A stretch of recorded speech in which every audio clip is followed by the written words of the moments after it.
Jai Hind दोस्तों, welcome back to Smart IAS Foundation. You are watching Pre-Secure with me Raj Gaurav and on today we will discuss this topics from current affairs. आज हम लोग pre secure के session में पहला topic जो discuss करेंगे वो है साहित्य एकेडमी अवार्ड से रिलेटेड। साहित्य एकेडमी अवार्ड 2025 को अनाउंस कर दिया गया है, तो किन लिटरेचर को साहित्य एकेडमी अवार्ड मिला, साहित्य एकेडमी अवार्ड के क्या क्राइटेरिया होते हैं, ये आज हम डिस्कस करेंगे। इसके ऊपर पहले भी क्वेश्चंस प्रीलिम्स में पूछे गए हैं, so this is very important for you. The second thing is coconut promotion scheme. Coconut के प्रोडक्शन को और प्रमोट करने के लिए coconut promotion scheme actually budget 26-27 से ही रिलेटेड है। उसमें कुछ नए डेवलपमेंट अभी पीआईबी में आए थे, ये आज हमारा सेकंड टॉपिक होगा। The third would be dimethyl ether in order to solve the crisis of LPG. वैसे ये सॉल्यूशन तुरंत इमीडिएट नहीं मिलेगा कि डाइमिथाइल ईथर को यूज करने से एलपीजी क्राइसिस यूं चुटकी में सॉल्व हो गया, पर आगे जाके इससे काफी राहत मिलेगी। फोर्थ टॉपिक होगा सेंट्रल एडॉप्शन रिसोर्स अथॉरिटी के बारे में, कि इंडिया में एडॉप्शन को लेकर क्या प्रोसेस चल रहा है वो हम जानेंगे।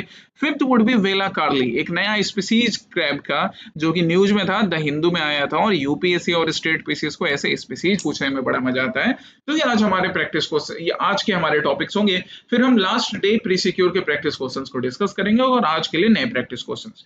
This would be the agenda for today. तो चलिए हम फर्स्ट टॉपिक पर चलते हैं। साहित्य अकादमी पर आप यहाँ देख सकते हैं that 8 books of poetry, 4 novels, 6 books of short stories and 2 essays, 1 literary criticism and 1 autobiography and 2 memoirs have won the Sahitya Academy Award। इस prestigious साहित्य अकेडमी अवार्ड को इन सारे बुक्स, स्टोरी बुक्स, एसे बुक, बायोग्राफी बुक्स ने जीता है 2025 का साहित्य Akademi award. अब पहला स्टेटमेंट साहित्य अकेडमी अवार्ड से रिलेटेड क्या, that it is a statutory body, the Sahitya Akademi is a statutory body functioning under the administrative control of the ministry of culture. Actually not, it is not properly completely correct. Sahitya Akademi statutory body नहीं है, though it works under the ministry of culture, but statutory body नहीं है।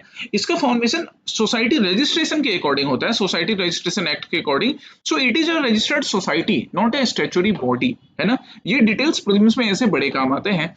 Second, the Sahitya Academy Award are conferred strictly in 24 languages, which includes English and Rajasthani, in addition to the 22 scheduled languages in the 8th schedule of India. This is correct कि 24 languages में साहित्य Akademi award से सम्मानित किया जाता है। 22 8th schedule के language हो जाएंगे और बाकी दो language English and Rajasthani. Third, in the recent awards, the Assamese Language Prize was awarded to Devabrat Das for his novel Karhi Khaler Sadhu। Yes, ये करेक्ट स्टेटमेंट है। तो यहाँ पे 2 and 3 आर करेक्ट। हमारा आंसर क्या होगा, ओनली 2। चलिए सबसे पहले साहित्य अकेडमी के इनॉग्रेशन की बात करें तो 12 मार्च 1954 में, मतलब आजादी के बाद ही, मतलब कुछ समय के बाद ही साहित्य अकेडमी का फॉर्मेशन कर दिया गया सोसाइटी रजिस्ट्रेशन एक्ट के अकॉर्डिंग, एक रजिस्टर्ड सोसाइटी के फॉर्म में under the ministry of culture it works, जिसका मेन काम होता है लिटरेचर को इंडिया में प्रमोट करना, है ना, उनको ड्यू रिकॉग्निशन देना, प्रमोशन उनका देखने का काम करना across the 24 languages. Award criteria जो होते हैं ये एनुअली दिया जाता है for the outstanding contribution in the literature, जिसमें ये 24 लैंग्वेजेस हैं, इंग्लिश प्लस राजस्थानी 22 लैंग्वेजेस के साथ मिलकर टोटल 24 लैंग्वेज होते हैं। अवार्ड प्राइज की बात करें तो यहाँ पर copper plaque, shawl and cash prize भी मिलती है, ये यहाँ पर हमने मेंशन कर दिया है। रेयरली ऐसी चीजें आएंगे एग्जामिनेशन में, रेयरली आने के चांस रहते हैं, बट फिर भी मेंशन है तो एक बार पढ़ लेना। मेन ये सारी चीजें बिल्कुल, कि इनका फॉर्मेशन कब हुआ, किस टाइप की सोसाइटी है, कौन सी मिनिस्ट्री के अंदर करती है, और एनुअली या किस तरह से या किस लैंग्वेजेस में दिया जाता है। अब हम प्रेजेंट साहित्य अकेडमी अवार्ड 2025 की बात करें तो यहाँ English, Hindi, Assamese and Bodo language में इन राइटर्स को, इनको साहित्य अकेडमी अवार्ड से सम्मानित किया गया है। आप इनके बारे में, इनके वर्क के बारे में भी पढ़िए, इनके बारे में, और साहित्य अकेडमी अवार्ड से जो इन्हें सम्मानित किया गया है वो तो आपके करंट अफेयर्स के पार्ट हो गए कि एपीएससी में आएगा, यूपीएससी में आएगा, पर इनके वर्क को पढ़कर आप एक्चुअली में इन्हें वो ड्यू क्रेडिट दे सकते हैं जो इनका कॉन्ट्रीब्यूशन है। ठीक है, ये याद रखिएगा, ये याद रखना है किन किन को मिला है ना, प्रीलिम्स के लिए बड़ा इंपॉर्टेंट है। चलिए नेक्स्ट है कोकोनट प्रमोशन स्कीम। आप यहाँ पे ministry of agriculture and farmer welfare का अपडेट देख सकते हो पीआईबी में, that India leads the global coconut production and so government announces the coconut promotion scheme in budget 26-27। जैसा मैंने बताया कि ये बजट 26-27 का ही है, बट एक नया अपडेट अभी 17 मार्च को पीआईबी में आया, तो हम इसको डिस्कस कर रहे हैं।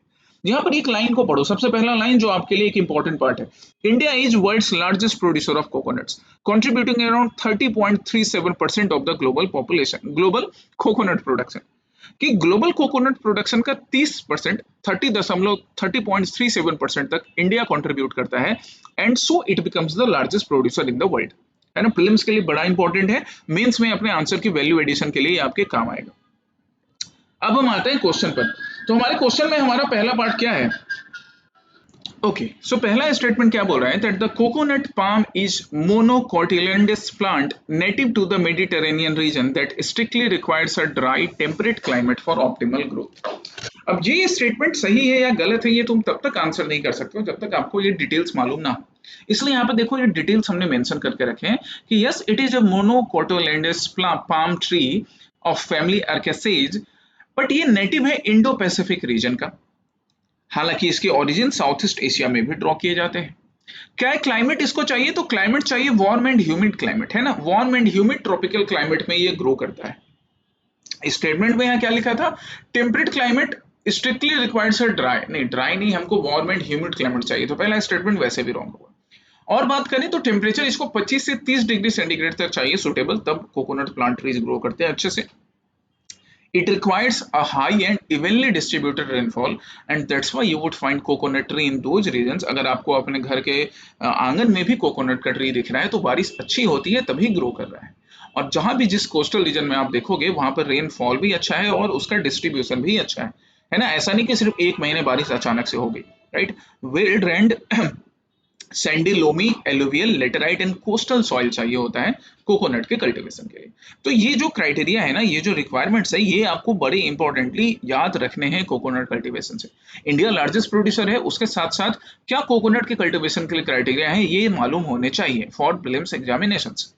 फाइन, चलिए फर्स्ट स्टेटमेंट हमारा रॉन्ग था क्योंकि क्राइटेरियाज गलत मेंशन किए हुए थे। Second, the 350 crore high value agricultural fund introduced in the union budget 26-27 is exclusively dedicated to the promotion of coconut, explicitly excluding other plantation crops। Actually में देखिए क्या है कि 350 करोड़ का जो फंड एलोकेट किया गया है 2026-27 के बजट में, वो ना एक्सक्लूसिवली सिर्फ कोकोनट प्लांट के लिए नहीं। कोकोनट प्लांट के प्रमोशन को तो हम प्रमोट करेंगे ही, but apart from coconut, cashew nut यहाँ देखिए एंड कोकोआ, इनके भी प्रोडक्शन को सपोर्ट किया जाएगा इसी 350 करोड़ फंड से। ओके, बात हम आज कोकोनट की कर रहे हैं, but the ministry of agriculture and farmer welfare would look into the development of coconut, cashew and cocoa cultivation with through this 350 crore allocation fund. मतलब एक अम्ब्रेला फंड हो गया जिसमें ये सारे क्रॉप्स कवर होंगे। तो सेकंड स्टेटमेंट भी हमारा रॉन्ग हो गया, थर्ड भी रॉन्ग था, सॉरी फर्स्ट भी रॉन्ग था। थर्ड स्टेटमेंट क्या? A major focus for the coconut scheme is the systematic replacement of the old and non productive trees with high yielding variety. बिल्कुल ये एक पार्ट होगा उसका जो 350 करोड़ का फंड है, कि जो ओल्ड ट्रीज हैं जिनमें प्रोडक्शन स्लो हो रहा है या फिर प्रोडक्शन की अच्छी क्वालिटीज नहीं आ रही है, हम उनको हाई यील्डिंग वैरायटी से रिप्लेस कर दें। तो इनकरेक्ट हम ढूंढने थे कितने इनकरेक्ट हो गए? 1 and 2 only, 3 is correct. 3 is a normal thing which can be adopted. अब कोकोनट प्लांट का क्राइटेरिया और कोकोनट प्लांट्स को क्या रिक्वायरमेंट्स होते हैं हम यहाँ देख चुके हैं। India is the leading producer of coconut in the world with 30.37%, है ना। याद रखना है ये जो यहाँ पर न्यूज क्लिपिंग का पहला ही लाइन है, दिस इज वेरी इंपॉर्टेंट, है ना, this line is very much important. India world का लार्जेस्ट कोकोनट प्रोड्यूसर है। चलिए बाकी हम इंडिया में बात करें तो Kerala, Tamil Nadu, Karnataka, Andhra Pradesh, Orissa, Goa and West Bengal, they are being considered as the leading producer at national level. Okay, next topic है डाइमिथाइल ईथर पर। Why? Because a Pune based scientists group it develop synthetic gas that can become an alternative to LPG. LPG को लेकर जो अभी मारामारी चल रही है, उस बीच इसके ऑल्टरनेटिव की भी बात चल रही है, और पुणे बेस्ड साइंटिस्ट के एक ग्रुप ने एलपीजी के ऑल्टरनेटिव खोजने की बात की है कि ये जो हम हमारा जो डाइमिथाइल ईथर है that can be used as an alternative to LPG. ठीक है, पहला स्टेटमेंट इससे रिलेटेड क्या? The dimethyl ether is a naturally extracted fossil fuel. Naturally extracted नहीं, आर्टिफिशियली इसको बनाया जाएगा और ब्लेंड किया जाएगा एलपीजी के साथ। यहां पर भी गलत हुआ, आगे बढ़ते हैं। And blending it with LPG requires mandatory modification to existing household cylinder. अब इतना ज्यादा जब मॉडिफिकेशन करेंगे ना, तो इसके सिलेंडर में मॉडिफिकेशन करने बोल रहा है, बर्नर में मॉडिफिकेशन करने बोल रहा है, तो अगर इतना मॉडिफिकेशन सरकार करवाएगी तो पब्लिक ने सरकार का सर फोड़ देंगे कि ऐसा थोड़ी चल गया, इतना मॉडिफिकेशन कैसे हम करें, है ना, कि हम बर्नर भी नया खरीदें, मतलब गैस चूल्हा भी नया खरीदें, गैस सिलेंडर भी नया खरीदें। So it's not feasible actually.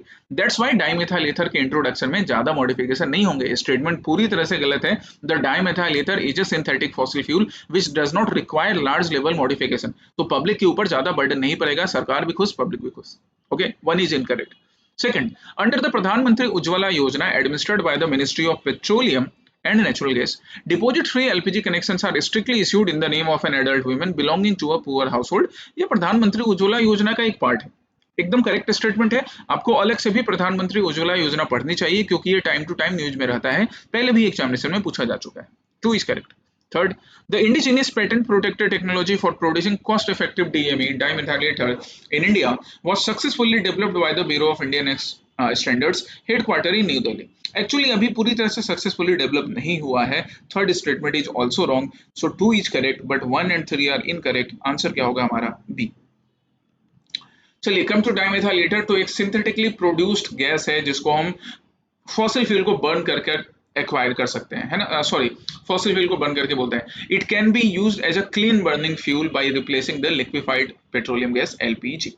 इसके बेनिफिट्स की बात करें तो it is highly priced because its combustion releases significantly lower amount of soot, nitrogen oxide, sulphur oxides and particulate matter. क्योंकि कोई भी नया फ्यूल यूज करने के पीछे ध्यान ये भी रखना होता है कि क्या इससे ज्यादा पॉल्यूटेंट्स तो रिलीज नहीं होंगे। थर्मल एफिशिएंसी भी एलपीजी के कंपैरिजन में ज्यादा अच्छी है इसकी, राइट। ऐसा नहीं होगा कि एलपीजी यूज करने से एफिशिएंसी फ्यूल की कम हो जाएगी, बिल्कुल वैसा भी नहीं है। सो इसके परफॉर्मेंस पे भी असर नहीं पड़ेगा। That's why DME can be an alternative, possible alternative.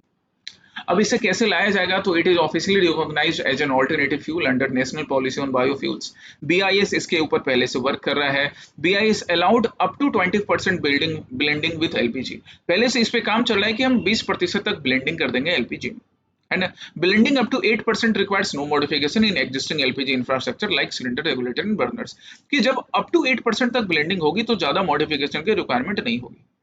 अब इस 8% एलपीजी ब्लेंडिंग को अगर रिप्लेस कर दे, इसके बेनिफिट्स की हम बात करें तो यहाँ देखो क्या है। अच्छा जरा ये मॉडिफिकेशन की बात पे एक बार फिर से बात कर लेते हैं। तो blending up to 8% requires no modification. Target सरकार का क्या है कि 8% से 20 या 25% तक भी जब हम ब्लेंडिंग करें तो मॉडिफिकेशन कम हो, है ना, इसी दिशा में प्रयास चल रहा है और बिल्कुल उतनी ज्यादा मॉडिफिकेशन की रिक्वायरमेंट भी नहीं होगी। अब हम बेनिफिट की बात करें तो इवन 8% जब एलपीजी को रिप्लेस कर दिया जाएगा, वैसे टारगेट तो 20% तक है, उससे आगे भी बढ़ाया जा सकता है। इवन 8% एलपीजी को भी अगर हम डीएमई से रिप्लेस कर दें तो पूरे इंडिया में 9,500 करोड़ एनुअली सेविंग हो पाएगी। दैट्स रियली इफेक्टिव, है ना, काफी इंपॉर्टेंट है। ऑटोमोटिव यूज की बात करें, highly effective as an automotive fuel acting as diesel substitute के रूप में भी यूज हो सकता है। एरोसोल प्रोपेलेंट के रूप में भी यूज हो सकता है इंडस्ट्री में। इट मींस डाइमेथाइल ईथर काफी इंपैक्टफुल है। इसके यूज को अगर सही तरीके से सबसे पहले तो इस पे जो भी रिसर्च है अगर उस रिसर्च को सही तरीके से सपोर्ट किया जाए, इसको यूज को सपोर्ट दिया जाए तो ये इंडिया के लिए कॉस्ट सेविंग, एनवायरमेंटली भी एक अच्छा ऑल्टरनेटिव बन सकता है। इंपोर्ट सब्स्टिट्यूशन की बात करें तो India currently imports over 80% of fossil fuel energy, ये हम सबको पता है, इसलिए अभी सबके गैस निकले हुए हैं। जब गैस सिलेंडर नहीं निकला हुआ है तो गैस निकल रहा है सबका। प्रधानमंत्री उज्ज्वला योजना भारत के उन घरों को जहां पर पहले एलपीजी कनेक्शन नहीं था उसके लिए बनाया गया था ताकि हर घर क्लीन एनर्जी से, क्लीन एनर्जी मतलब यहाँ पे एलपीजी की बात कर रहे हैं, हालांकि इसके कंपैरेटिवली भी बाकी क्लीन एनर्जी है, कुकिंग फ्यूल है, बट एटलीस्ट जब लोग पहले गोईठे पर या लकड़ी पे खाना बनाते थे उसके कंपैरिजन में एलपीजी पे खाना बनाए तो ये तो बहुत बढ़िया है ही। तो प्रधानमंत्री उज्ज्वला योजना एक स्कीम है, बड़ी पॉपुलर स्कीम, जिससे free LPG connections poor house holds को, है ना, फ्री एलपीजी नहीं मतलब LPG connections poor house holds को दिए जा रहे थे, राइट। इसके की प्रोविजन की बात करें तो it provides a deposit free LPG connection और फ्री फर्स्ट रिफिल, पहली बार फ्री होगा, हमेशा के लिए फ्री नहीं, राइट, ये दिया जाएगा प्रधानमंत्री उज्ज्वला योजना में। इंस्टीट्यूशनल बैकिंग की बात करें, डीएमई डाइमेथाइल हमारे ईथर के लिए हम क्या इंस्टीट्यूशनल बैकिंग यूज कर रहे हैं, तो we are using CSIR national chemical laboratory, CSIR national chemical laboratory को यूज कर रहे हैं जो कि पुणे बेस्ड है, ठीक है, इनोवेशन के लिए। फोर्थ स्टेटमेंट पर आते हैं, central adoption resource authority CARA. PIB का एक अपडेट किस चीज को लेकर, एडॉप्शन को लेकर, that CARA issues nation wide directions to strengthen adoption process, safeguarding records and protect children's identity. Adoption को लेकर नए development, CARA central adoption resource authority under the ministry of child and development ने नए directives issue किए हैं, that we will discuss today. पहला statement, CARA is a statutory body functioning under the ministry of women and child development and serves as the nodal agency for inter country adoptions and Hague convention. This is a correct statement guys, ये correct statement है। दूसरा, under the provision of the juvenile justice act, biological parents who surrender a child are granted a mandatory 6 month reconsideration. नहीं, 6 month reconsideration नहीं, बस 2 month का reconsideration दिया जाएगा, not 6 month. Second statement wrong. While the act strictly prohibits disclosing the identity of children in need of care, it legally permits adult adoptees to undertake a root search to trace. Okay एक बार फिर से शुरू करते हैं इसे। आवाज सही है? हेलो, हाँ ठीक है। तो हाँ, पहला स्टेटमेंट करेक्ट था, ये हमने देख लिया था। सेकंड रॉन्ग था क्योंकि 6 मंथ का रिकंसिडरेशन नहीं, बस 2 मंथ का रिकंसिडरेशन टाइम दिया जाएगा। थर्ड क्या है? while the act strictly prohibits disclosing the identity of children in need of care, it legally permits adult adoptee to undertake a root search to trace their biological parents. बिल्कुल ये नया जो हमारा directive है ये ना परमिट करता है सबसे पहले तो it strictly prohibits disclosing the identity of children in need of care, but it legally permits adult adoptee कि जो भी एडल्ट एडॉप्टीज होंगे उनके पास ये राइट है कि वो बच्चों के ना बायोलॉजिकल पेरेंट्स को सर्च कर सके। ठीक है, that thing is allowed, right. हालांकि बच्चे की आइडेंटिटी को डिस्क्लोज करना दैट इज स्ट्रिक्टली प्रोहिबिटेड, उस चीज को प्रोहिबिट रखा गया है, बट जो हमारे एडॉप्टी होंगे वो सर्च कर सकेंगे, बायोलॉजिकल पेरेंट्स को सर्च कर सकेंगे। So one statement 2 was incorrect, other 2 are correct. हमको incorrect ढूंढना है, आंसर क्या है? Only 1. So come to CARA first. It is a statutory body under the Women and Child under the Ministry of Women and Child Development. Legal backing की बात करो तो इसको जस्टिस जुवेनाइल जस्टिस एक्ट 2015 के according बनाया गया था। Main इसका काम है जो primarily deals with adoption of orphan, abandoned and surrendered children, right. And international level पे बात करें तो जो हेग कन्वेंशन है इंटर कंट्री एडॉप्शन का, उसको उसके लिए भी नोडल एजेंसी के रूप में या इंडिया की तरफ से इंटर कंट्री एडॉप्शंस में देखने का काम, मॉनिटर करने का काम कौन करता है? CARA, central adoption resource authority. इसके फंक्शंस की बात करें तो सबसे पहले इन कंट्री एडॉप्शंस को प्रमोट करेगा, inter country adoptions as per the Hague convention, है ना। इट फ्रेम्स रेगुलेशन और एडॉप्शन एंड रिलेटेड मैटर्स, जैसे अभी हम नए मैटर्स की बात कर रहे हैं। It carry out the functions of central adoption central authority under the Hague convention. जब इंटर कंट्री एडॉप्शंस होंगे, भारत का कोई नागरिक किसी दूसरे देश के पर्सन को एडॉप्ट करेगा, बच्चे को अडॉप्ट करेगा, तो यहाँ पे हेग कन्वेंशंस को मॉनिटर करने के रूप में मॉनिटर करने के लिए सेंट्रल अथॉरिटी का काम भी हमारा CARA नाम की बॉडी करती है, राइट। अब हम आते हैं जुवेनाइल जस्टिस एक्ट 2015 पर। तो द जुवेनाइल जस्टिस एक्ट ये ना प्राइमरी लेजिस्लेशन है बच्चों के केयर, प्रोटेक्शन, रिहेबिलिटेशन के लिए, राइट, जो कि 2016 से इफेक्ट में आता है। इसके टारगेट बेनिफिशरीज हैं orphan, abandoned and surrendered children. और जो लीगली फ्री एडॉप्शन की बात हो रही है, सो वहां पर क्या है? When an orphan or abandoned child cannot be declared legally free without the completion of due inquiry, tracing of biological parents and restoration efforts. इस स्टेटमेंट को समझो, देखो क्या है। एक्चुअली ऑर्फन चाइल्ड के साथ या अबैंडन चाइल्ड के साथ दिक्कत ये होती थी कि पहले ना उन्हें लीगली फ्री डिक्लेयर कर दिया जाता था। पहले अर्ली जस्टिस जुवेनाइल एक्ट पहले की बात करें, 2015 वाला जो एक्ट है, इससे पहले तो लीगली फ्री डिक्लेयर करने की वजह से उनका एडॉप्शन कई बार इजी तो हो जाता था, बट एडॉप्शन करने के बाद भी ना जो जिन पेरेंट्स ने, जिन एडल्ट्स ने उन्हें अडॉप्ट किया, वो बाद में उन्हें डिस्कार्ड कर देते थे। या फिर कई लोग हैं जो कि एडॉप्शन के नाम पर एक्चुअली में ह्यूमन ट्रैफिकिंग का रैकेट चलाते थे। तो इन सारी चीजों को कंट्रोल करने के लिए नाउ अब लीगल फ्री एडॉप्शन जो है उसको और स्ट्रॉन्ग बनाया गया है, ठीक है। So now N orphan abandoned child cannot be declared legally free without the completion. जब तक इंक्वायरी कंप्लीट नहीं होगी तब तक लीगली फ्री डिक्लेयर नहीं किया जाएगा। सरेंडर्ड चिल्ड्रन की बात करें तो एक्ट मैंडेट करता है कि 2 month reconsideration period for biological parents, कि अगर आपने 2 मंथ में रिकंसिडरेशन किया तो आपका जो बच्चा है वो आप वापस ले सकते हो। 2 मंथ के बाद फिर वो लीगली फ्री हो जाएगा, ठीक है।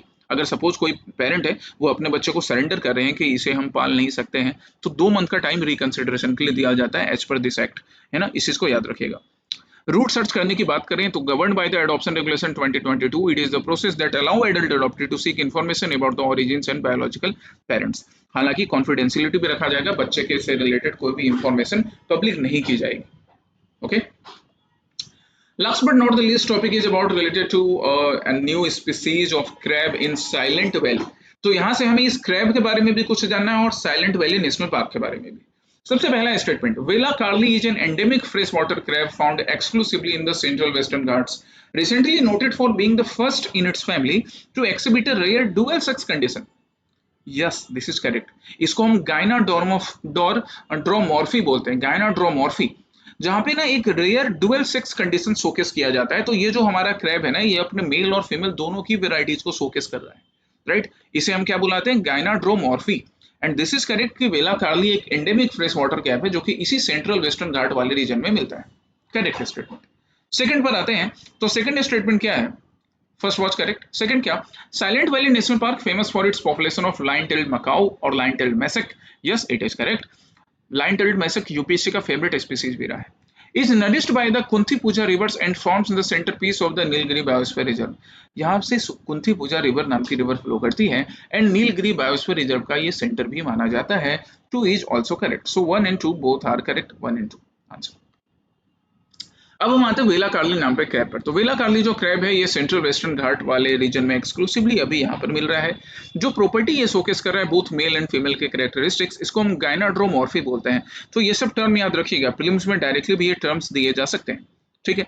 क्या शोकेस किया इसने, तो this crabs the discovered crabs displayed male reproductive structure alongside female features including gonopores। तो ये दोनों जो कैरेक्टरिस्टिक दिखा रहे हैं इसके वजह से ये न्यूज में रहा। साइलेंट वैली नेशनल पार्क की बात कर रहे हैं तो it is located in Kerala and part of Nilgiri biosphere reserve which is drain by Kunthipuzha river. Vegetation की बात करें तो यहाँ पे वेस्ट कोस्ट के ट्रॉपिकल एवरग्रीन फॉरेस्ट मिलेंगे obviously, southern subtropical broad leave hill forest भी मिलते हैं, mountain wet temperate forest and grasslands भी यहाँ पर मिलता है। अपने फेमस एनिमल्स की बात करें तो लाइन टेल्ड मैसेक के लिए जाना जाता है, Nilgiri langur, Malabar giant squirrel, Indian elephant, tiger, leopard and gaur भी। लाइन टेल्ड मैसेक का आईयूसीएन स्टेटस क्या है, गो थ्रू इट, है ना। और इसके बारे में थोड़ा और भी पढ़ लीजिए, लाइन टेल्ड मैसेक की बाकी कैरेक्टरिस्टिक्स भी। यूपीएससी को ये बड़ा प्यारा है, बाकी स्टेट पीसेस को भी कई बार क्वेश्चंस पूछे गए। अब हम प्रैक्टिस क्वेश्चन पर चलते हैं। तो कल का पहला प्रैक्टिस क्वेश्चन पोटैटो के कल्टीवेशन पर था। पहला स्टेटमेंट क्या था, potato are strictly native to Mediterranean region and were first introduced to the Indian subcontinent by the British. This is wrong, इसको ब्रिटिश ने नहीं कहा जाता है कि पोटैटो को इंट्रोड्यूस करने का काम पुर्तगीज ने किया था, है ना। और strictly it was not confined to the Mediterranean region, ये भी गलत है, right. First is wrong. Second, India is world's second largest producer of potato, yes it is correct. First largest producer है अभी चाइना, सेकंड लार्जेस्ट है India, with Uttar Pradesh and West Bengal leading the domestic production of potato in India, yes it is correct, second is correct। तो incorrect ढूंढना था, answer क्या होगा, A1 only.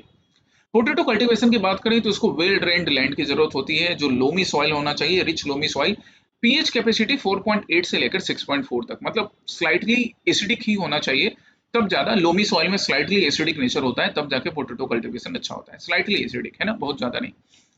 Best grown condition की बात करें तो it is best grown in cool weather, that's why आप ठंडी के सीजन में रबी क्रॉप्स के साथ पोटैटो की नई फसल देखते हो, और 90 से 120 दिन के अंदर ये मैच्योर हो जाता है, मतलब 3 मंथ से 4 मंथ के बीच में पोटैटो की नई फसल आ जाती है मार्केट में, ओके। याद रखिएगा ये क्राइटेरिया पोटैटो कल्टीवेशन के लिए। सेकंड था इंटरनेशनल एनर्जी एजेंसी के बारे में।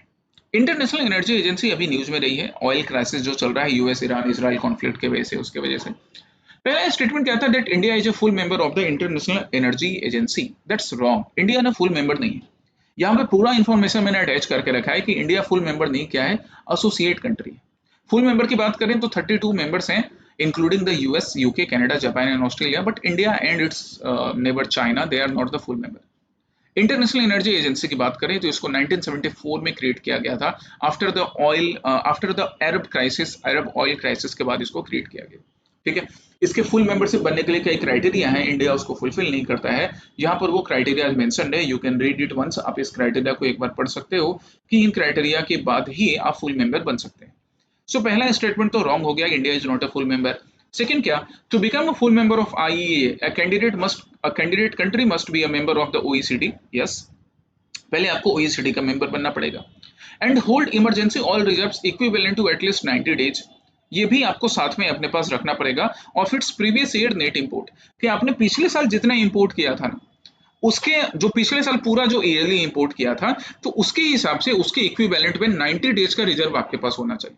कि आपने पिछले 365 डेज में जितना इंपोर्ट किया, तो उसके हिसाब से 90 डेज ऑयल रिजर्व आपके पास हो, आप ओईसीडी के मेंबर हो, then you can become a full member of IEA. India अभी सारे क्राइटेरिया नहीं फुलफिल करता, इसलिए एसोसिएट मेंबर है। बाकी और भी कुछ क्राइटेरिया है, आप यहाँ पे पढ़ सकते हो। Third statement, the recent release of 400 million barrels of emergency oil marks the first time in IEA's history that it has coordinated an emergency oil release। ऐसा पहली बार नहीं हुआ है, इससे पहले भी ये जो हमारा वेस्ट एशिया वाला रीजन है ना, ये कई बार डिस्टर्ब रहा है, एंड दैट्स व्हाई इससे पहले भी इमरजेंसी ऑयल रिलीज किया गया है, this is not the first time. So 1 and 3 are not correct, हमें नॉट करेक्ट ही ढूंढना था, आंसर यहाँ क्या होगा, बी, ठीक है। बाकी इंटरनेशनल एनर्जी एजेंसी के डिटेल्स यहाँ पर है, go through it once again. अब आज के लिए पहले प्रैक्टिस क्वेश्चन पर बात करते हैं। तो अभी न्यूज़पेपर में कुछ टर्म्स मेंशन थे, जैसे मुरबान की केक, है ना, वेस्ट टेक्सास। तो ये मुर्बान के केक वेस्ट टेक्सास, ये कौन से टर्म है, किस वजह से न्यूज में है, जरा गूगल कीजिए और पढ़िए इनके बारे में। और दूसरा प्रैक्टिस क्वेश्चन था यूपीएससी का, ये यूपीएससी का प्रीवियस ईयर क्वेश्चन है। तो दूसरा प्रैक्टिस क्वेश्चन यूपीएससी के प्रीवियस ईयर क्वेश्चन से मैंने दिया है। ये दोनों आपके लिए आज के प्रैक्टिस क्वेश्चन हो गए, right. Next pre security session में फिर हम मिलेंगे। Till then take care, study well, जय हिंद।